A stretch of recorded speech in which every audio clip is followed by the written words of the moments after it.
ಚಾಮರಾಜನಗರ ಲೋಕಸಭಾ ಕ್ಷೇತ್ರದಲ್ಲಿ ಸರ್ವೆ ಆಗಿದೆ. ಈ ಸರ್ವೆಯ ರಿಸಲ್ಟ್ ಏನು ಅಂತ ನೋಡೋದಕ್ಕಿಂತ ಮುಂಚಿತವಾಗಿ ಒಂದೊಂದೇ ಡೀಟೇಲ್ಸ್ ಅನ್ನ ಕ್ವಿಕ್ ಆಗಿ ನೋಡ್ತಾ ಹೋಗೋಣ. ಕಾಲ್ ಮಾಡಿ ವೋಟ್ ಮಾಡಿ ಸಮೀಕ್ಷೆಗೆ ಸಖತ್ ರೆಸ್ಪಾನ್ಸ್ ಸಿಕ್ಕಿದೆ. ಇವತ್ತು ಮಧ್ಯಾಹ್ನದ ನಂತರದಲ್ಲಿ ಚಾಮರಾಜನಗರ ಲೋಕಸಭಾ ಕ್ಷೇತ್ರದ ಮತದಾನ ಆಗಿದೆ. ಮಧ್ಯಾಹ್ನ 1:30ರಿಂದ ಸಂಜೆ 5:30ರವರೆಗೆ ಈ ಭಾಗದ ಸಮೀಕ್ಷೆಯನ್ನ ನಿಮ್ಮ ಪವರ್ ಟಿವಿ ನಡೆಸಿದೆ. ಸಹಜವಾಗಿ ಸಮೀಕ್ಷೆಯಲ್ಲಿ ಬಹಳ ಉತ್ಸಾಹದಿಂದ ಚಾಮರಾಜನಗರ ಕ್ಷೇತ್ರದ ಮತದಾರ ಪ್ರಭುಗಳು ಪಾಲ್ಗೊಂಡಿದ್ದಾರೆ, ತಮ್ಮ ಆಯ್ಕೆಯನ್ನು ತಿಳಿಸಿದ್ದಾರೆ. ಚಾಮರಾಜನಗರ ಕ್ಷೇತ್ರದ ಮತದಾರರಿಂದ ಸಾವಿರಾರು ಕರೆಗಳನ್ನು ನಾವು ಅಟೆಂಡ್ ಮಾಡಿದ್ದೀವಿ. ಪವರ್ ಟಿವಿಗೆ ಕಾಲ್ ಮಾಡಿ ವೋಟ್ ಮಾಡಿದ್ದಾರೆ ಮತದಾರ ಪ್ರಭುಗಳು. ಕಳೆದ 5 ಚುನಾವಣೆಯನ್ನು ನಾವಿಲ್ಲಿ ಗಮನಿಸಿದಂಥ ಸಂದರ್ಭದಲ್ಲಿ ಕಾಂಗ್ರೆಸ್ 2 ಬಾರಿ ಗೆದ್ದಿದೆ, ಬಿಜೆಪಿ 1 ಬಾರಿ, ಜೆಡಿಎಸ್ 1 ಬಾರಿ, ಜೆಡಿಯು 1 ಬಾರಿ ಗೆದ್ದಿದೆ. ಚಾಮರಾಜನಗರ ಕ್ಷೇತ್ರದಲ್ಲಿ ಹಾಗಾದರೆ ಈ ಬಾರಿ ಯಾರಿಗೆ ಗೆಲುವು, ಯಾರಿಗೆ ಸೋಲು? ಮೊದಲ ಬಾರಿಗೆ ಚುನಾವಣಾ ಕಣದಲ್ಲಿ ಸಚಿವ ಎಚ್.ಸಿ. ಮಹದೇವಪ್ಪ ಅವರ ಪುತ್ರ ಈ ಬಾರಿ ಅಖಾಡದಲ್ಲಿದ್ದಾರೆ. ಕಾಂಗ್ರೆಸ್ ಪಕ್ಷದಿಂದ ಎಚ್.ಸಿ. ಮಹದೇವಪ್ಪ ಪುತ್ರ ಸುನಿಲ್ ಬೋಸ್ ಈ ಬಾರಿ ಸ್ಪರ್ಧೆ ಮಾಡ್ತಾ ಇದ್ದಾರೆ. ಬಿಜೆಪಿಯಿಂದ ಸ್ಪರ್ಧಿಸ್ತಾ ಇದ್ದಾರೆ ಮಾಜಿ ಶಾಸಕರಾದಂಥ ಎಸ್ ಬಾಲರಾಜ್. ಸೊ ಬಿಜೆಪಿ ಈ ಕ್ಷೇತ್ರವನ್ನ ಉಳಿಸಿಕೊಳ್ಳುತ್ತಾ ಅಥವಾ ಇಲ್ಲಿ ಕಾಂಗ್ರೆಸ್ ಜಯಬೇರಿಯನ್ನ ಬಾರಿಸುತ್ತಾ ಅನ್ನುವಂಥ ಪ್ರಶ್ನೆ. ಸಿಎಂ ಸಿದ್ದರಾಮಯ್ಯ ಪಾಲಿಗೆ ಬಹಳ ಪ್ರತಿಷ್ಠೆಯ ಕ್ಷೇತ್ರ ಚಾಮರಾಜನಗರ. ಯಾಕಂತಂದ್ರೆ ದೊಡ್ಡ ಮಟ್ಟದ ಪ್ಲಾನ್ ಅನ್ನ ಮಾಡ್ತಾ ಇದ್ದಾರೆ ಸಿಎಂ ಸಿದ್ದರಾಮಯ್ಯ ಅವರು. ಹೇಗಾದರೂ ಮಾಡಿ ಈ ಕ್ಷೇತ್ರವನ್ನ ಗೆಲ್ಲಿಸಿಕೊಳ್ಬೇಕು ಅನ್ನುವಂಥ ನಿಟ್ಟಿನಲ್ಲಿ ಸ್ವತಃ ಅಲ್ಲೇ ವಾಸ್ತವ್ಯವನ್ನ ಹೂಡಿ ಯಾವ ರೀತಿಯಾಗಿ ನಾವು ಗೆಲ್ಲಬಹುದು ಅನ್ನುವಂಥ ಲೆಕ್ಕಾಚಾರವನ್ನ ಸಿಎಂ ಸಿದ್ದರಾಮಯ್ಯ ಇಲ್ಲಿ ಪ್ಲಾನ್ ಅನ್ನ ಮಾಡ್ತಾ ಇದ್ದಾರೆ. ಸೊ ಹಾಲಿ ಸಂಸದರ ವಿಚಾರಕ್ಕೆ ಬರೋದಾದ್ರೆ, ಹಾಲಿ ಸಂಸದರು ಬಿಜೆಪಿಯ ಶ್ರೀನಿವಾಸ್ ಪ್ರಸಾದ್ ಅವರು ಹಾಲಿ ಸಂಸದರಾಗಿದ್ದಾರೆ. ಸೊ ಕಳೆದ ಬಾರಿ ಆದಂಥ ಚುನಾವಣೆಯಲ್ಲಿ ಅಂದರೆ ಏನು 2 ಸಲ ಕಾಂಗ್ರೆಸ್ಸು, 1 ಸಲ ಬಿಜೆಪಿ, 1 ಸಲ ಜೆಡಿಎಸ್, 1 ಸಲ ಜೆಡಿಯು ಗೆದ್ದಿತ್ತು. ಆ 1 ಸಲ ಗೆದ್ದಂಥ ಬಿಜೆಪಿ ಕಳೆದ ಬಾರಿ ಗೆದ್ದಿರುವಂಥದ್ದು. ಸೊ ಈ ಬಾರಿ ಬಿಜೆಪಿಯಿಂದ ಎಸ್ ಬಾಲರಾಜ್ ಅವರು ಅಖಾಡದಲ್ಲಿದ್ದಾರೆ.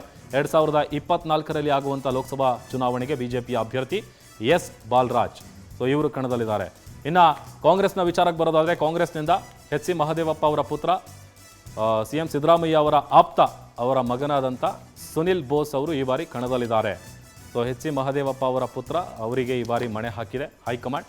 ಸೊ ಯಾವ ರೀತಿಯಾದಂಥ ಪಿಕ್ಚರ್ ಚೇಂಜ್ ಆಗುತ್ತೆ ಅನ್ನುವಂಥದ್ದು ನೋಡಬೇಕಾಗುತ್ತೆ. ಕಳೆದ ಬಾರಿ ಆದಂಥ ಚುನಾವಣೆಯ ಅಭ್ಯರ್ಥಿಗಳ ಬಲಾಬಲ ನೋಡ್ತಾ ಇದ್ದೀವಿ. ಬಿಜೆಪಿಯಿಂದ ಶ್ರೀನಿವಾಸ್ ಪ್ರಸಾದ್ 5,68,537 ಮತ ಪಡೆದಿದ್ರು. 44.74% ಅಷ್ಟು ವೋಟಿಂಗ್ ಸಿಕ್ಕಿತ್ತು. ಕಾಂಗ್ರೆಸ್ನಿಂದ ಧ್ರುವ ನಾರಾಯಣ್ ಕಣದಲ್ಲಿದ್ದರು. 5,66,720 ಮತಗಳು ಸಿಕ್ಕಿತ್ತು. 44.60% ಅಷ್ಟು ವೋಟಿಂಗ್ಸ್ ಅವ್ರಿಗೆ ಸಿಕ್ಕಿತ್ತು. ಬಿಎಸ್ಪಿಯಿಂದ ಡಾಕ್ಟರ್ ಶಿವಕುಮಾರ್ ಅವರು ಕಣದಲ್ಲಿದ್ದರು. 87,611 ಅಂದರೆ 6.90% ಅಷ್ಟು ವೋಟಿಂಗ್ಸ್ ಸಿಕ್ಕಿತ್ತು. ಇದು ಕಳೆದ ಬಾರಿ ಆದಂಥ 2019ರ ಲೋಕಸಭಾ ಚುನಾವಣೆಯ ಅಭ್ಯರ್ಥಿಗಳ ಬಲಾಬಲ. ಇನ್ನು ಗೆಲುವಿನ ಅಂತರ ಎಷ್ಟಿತ್ತು? ಕಳೆದ ಬಾರಿ ಆದಂಥ ಚುನಾವಣೆಯಲ್ಲಿ ಎಷ್ಟು ಮತಗಳ ಅಂತರದಿಂದ ಗೆದ್ದಿದ್ರು ಶ್ರೀನಿವಾಸ್ ಪ್ರಸಾದ್ ಅಂತ ನೋಡ್ತಾ ಇದ್ದೀವಿ. ಅಂದರೆ ಬಹಳ ದೊಡ್ಡ ಮಟ್ಟದ ಏನು ಅಷ್ಟೊಂದು ಗೆಲುವಿನ ಅಂತರ ಇರಲಿಲ್ಲ. ಒಟ್ಟು ಚಲಾವಣೆಯಾದಂಥ ಮತಗಳು 12,70,725 ಅಂದರೆ 75.35% ಅಷ್ಟು ವೋಟಿಂಗ್ಸ್ ಆಗಿತ್ತು.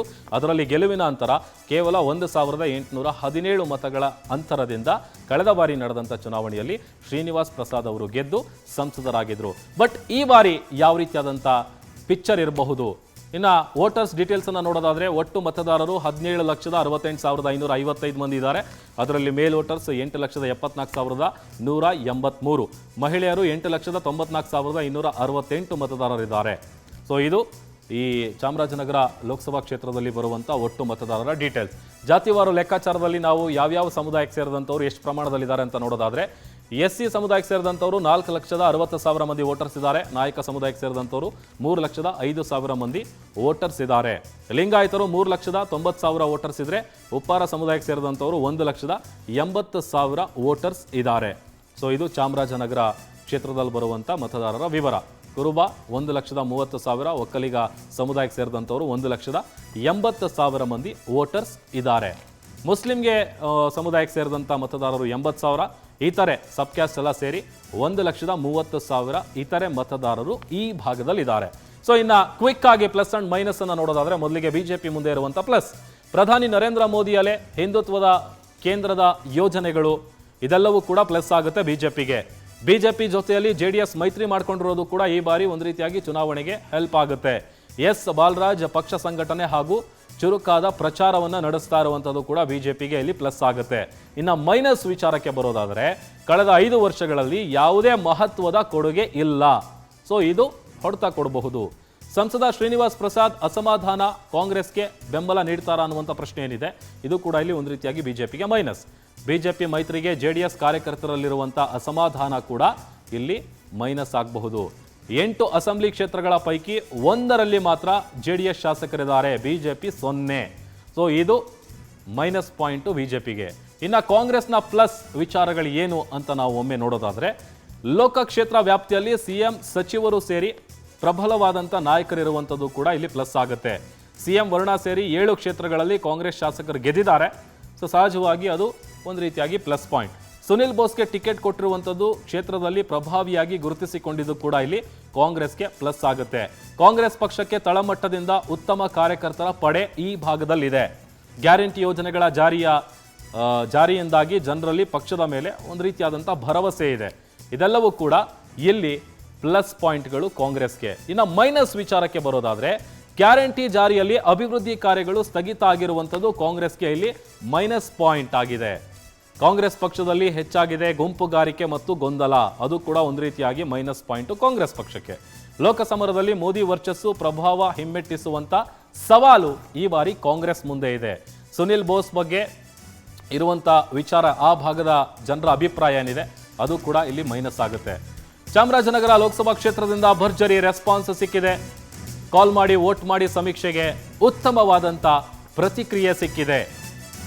ಸೊ ಚಾಮರಾಜನಗರದಲ್ಲಿ ಯಾವ ಪಕ್ಷಕ್ಕೆ ಹಾಗಾದ್ರೆ ಜಾಸ್ತಿ ವೋಟ್ಸ್ ಸಿಕ್ಕಿದೆ, ಯಾವ ಪಕ್ಷ ಗೆಲ್ಲಬಹುದು, ಈ ಬಾರಿ ಕಮಲದ ಓಟಕ್ಕೆ ಬ್ರೇಕ್ ಹಾಕುತ್ತಾ ಕಾಂಗ್ರೆಸ್ ಪಕ್ಷ ಅಥವಾ ಮತ್ತೊಮ್ಮೆ ಕಮಲನೇ ಅರಳುತ್ತಾ ಗೊತ್ತಿಲ್ಲ. ಎಸ್ ಬಾಲರಾಜ್ಗೆ ಸೋಲುಣಿಸ್ತಾರ ಸುನಿಲ್ ಬೋಸ್ ಅನ್ನುವಂಥ ಪ್ರಶ್ನೆ. ಸೊ ಚಾಮರಾಜನಗರ ಲೋಕಸಭಾ ಕ್ಷೇತ್ರದ ರಿಪೋರ್ಟ್ ಏನು ಹೇಳುತ್ತೆ? ಚಾಮರಾಜನಗರ ಅಸೆಂಬ್ಲಿ ಕ್ಷೇತ್ರದಿಂದ ಬಂದಂಥ ಒಟ್ಟು ಕರೆಗಳ ಸಂಖ್ಯೆ 7093.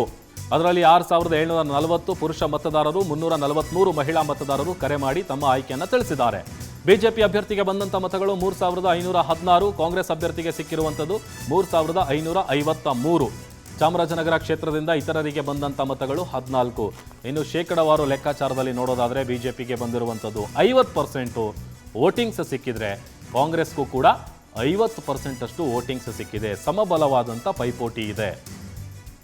ಇತರರಿಗೆ ಬಂದಂಥ ಶೇಕಡವಾರು ಮತಗಳು ಕೇವಲ 0. ಸೊ ಇದು ಚಾಮರಾಜನಗರ ಲೋಕಸಭಾ ಕ್ಷೇತ್ರದಲ್ಲಿ ಈ ಯಾವ ಪಕ್ಷದ ಪರವಾಗಿ ಒಲವಿದೆ ಅನ್ನುವಂಥ ಡೀಟೇಲ್ಸನ್ನು ನಾವು ನೋಡ್ತಾ ಇದ್ದೀವಿ.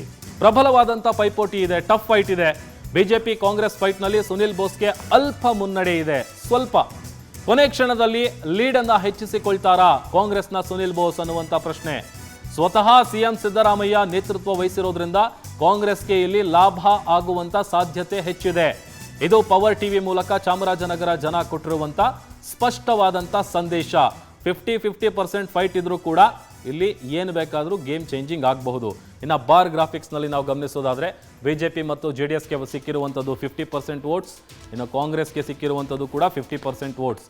ಇದು ಇತರೆಗೆ 0% ವೋಟ್ ಸಿಕ್ಕಿದೆ. ಇದು ಚಾಮರಾಜನಗರ ಲೋಕಸಭಾ ಕ್ಷೇತ್ರ ಸಮೀಕ್ಷೆಯ ಫಲಿತಾಂಶ ಈ ರೀತಿಯಾಗಿದೆ. ಸಹಜವಾಗಿ ಇಲ್ಲಿ ಚುನಾವಣೆ ನಡೆದಂಥ ಸಂದರ್ಭದಲ್ಲಿ ಯಾವ ರೀತಿಯಾಗಿರಬಹುದು ಅನ್ನುವಂಥದ್ದನ್ನು ನಾವು ಆನಂತರದಲ್ಲಿ ನೋಡಬೇಕಾಗುತ್ತೆ. ನಾಳೆ ಬೆಳಗಾವಿ ಮತ್ತು ಬಳ್ಳಾರಿ ಲೋಕಸಭಾ ಕ್ಷೇತ್ರದ ಸರ್ವೆ ಇರುತ್ತೆ. ನೀವು ಕೂಡ ಕಾಲ್ ಮಾಡಿ ನಿಮ್ಮ ಆಯ್ಕೆಯನ್ನು ನೀವು ತಿಳಿಸಬಹುದು ಅಂತ ಹೇಳ್ತಾ ಇದಿಷ್ಟು ಇವರೆಗಿನ ಪ್ರಮುಖ ಅಪ್ಡೇಟ್ಸ್. ನೋಡ್ತಾ ಇರಿ ಪವರ್ ಟಿವಿ, ಇದು ನಿಮ್ಮ ಶಕ್ತಿ.